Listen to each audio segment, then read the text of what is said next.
Ευάγγελος Χαμπέας. Πάντα φρέσκο κρέας. Βαθύ μπορντό. Το χρώμα της σκοταριάς. Ρούντολ στο ελαφάκι. Με καρδούλα ταπεινή. Σαν πέφτει το βραδάκι. Με τη μύτη φωτεινή. Θα χορτάσουμε όλοι. Θα χορτάσουμε πάλι. Κοίτα. Χαρούλα, χαρούλα. Άκου το λόγο που έγραψα για τον Υπουργό. Με τα σόβρακα θα τον υποδεχθεί στον Υπουργό. Βρέα τα λόγια και άκου το λόγο. Κύριε Υπουργέ, είναι τιμή μου που σας καλωσορίζω στο σπίτι μου. Καλό.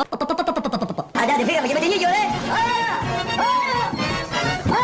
Καράβι βλέπεις να αργεί, σκατά είναι φορτωμένο. Και εγώ, ο Βαγγέλης ο Χαμπέας ο δεύτερος, εκπροσωπώντας την κοινωνία, θα του δώσω κι εγώ κάτι τι του παππούλη μου. Για τον πω να ευχαριστώ. Έφτασε λοιπόν η στιγμή για να δώσω στον κόσμο την περιτομή του παππούλη μου. Αργή νύχια και αργή χρόνια, στιγμή που δεν τρώνει μάγια. Και αργή καλός να σώνος, έτσι για μετά για τρώνο. Σε φωνή στην καρδιά μου και σε γουστάρι, παίρνω τα δυο σου χέρια για μαξιλάρι.